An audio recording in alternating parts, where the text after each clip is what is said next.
आषाढीचा सोहळा चला जाऊ पाहू डोळा, आला पंढरपुरी हरी संत भेटती माहेरी। ताण भाग गेला सपान, विठ्ठल पाहिला लोचन, तुका म्हणे आनंद झाला, पांडुरंग भेटला भला। आज आषाढी एकादशी, अवघी पंढरी विठ्ठलमय झाली आहे। मुख्यमंत्री देवेंद्र फडणवीस आणि अमृता फडणवीसांनी मंदिरामध्ये विठ्ठल आणि रुक्मिणीची शासकीय महापूजा केली।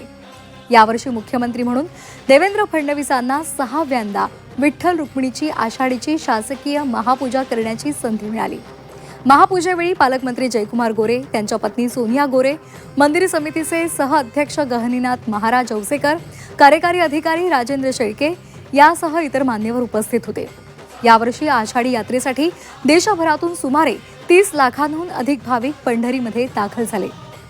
पंढरी नगरी विठुरायाच्या जयघोषानं आणि टाळ मृदंगाच्या गजरानं दुमदुमून गेली आहे। सर्व रस्ते भाविकांनी फुलून गेले।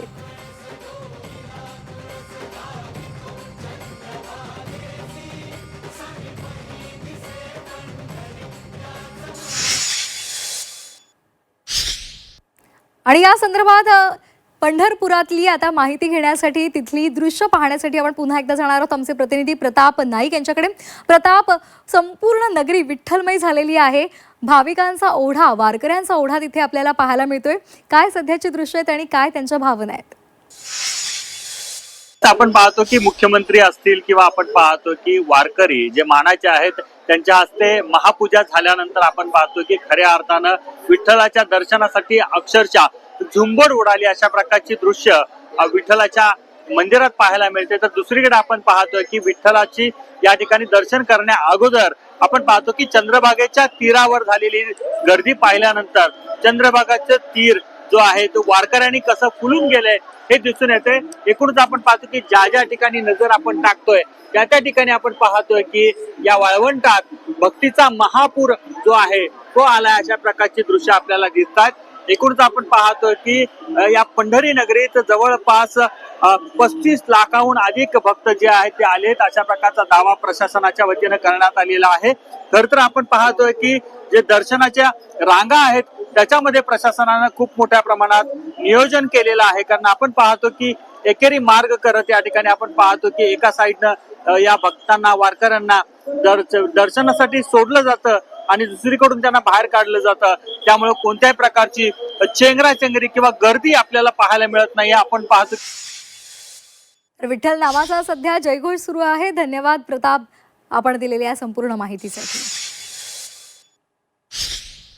आषाढी एकादशीच्या पर्वावर मुंबईतील प्रति पंढरपूर म्हणून ओळखल्या जाणाऱ्या वडाळा इथल्या ऐतिहासिक श्री विठ्ठल रुक्मिणी मंदिरात मुंबईच्या महापौर ऋतू तावडे यांनी पती राजेश तावडे यांच्यासहित विठ्ठल आणि रुक्मिणीची महापूजा केली।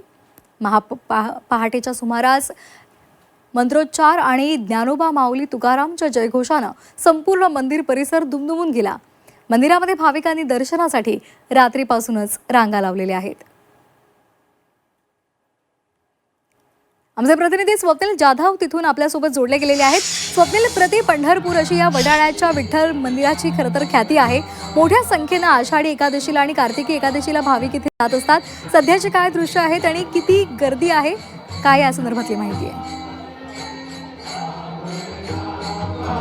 मुंबईतील प्रति पंढरपूर जाणाऱ्या वडाळ्यातील या विठ्ठल मंदिरामध्ये मी आहे आणि मोठ्या प्रमाणात गर्दी या ठिकाणी पाहायला मिळते। माझ्या मागे सुद्धा बघितलं तर भजनाचा कार्यक्रम आहे। पहाटेपासून विठ्ठलाच्या नामाने जयघोषाने हा जो संपूर्ण परिसर आहे तो अगदी मंत्रमुग्ध झालेला आहे।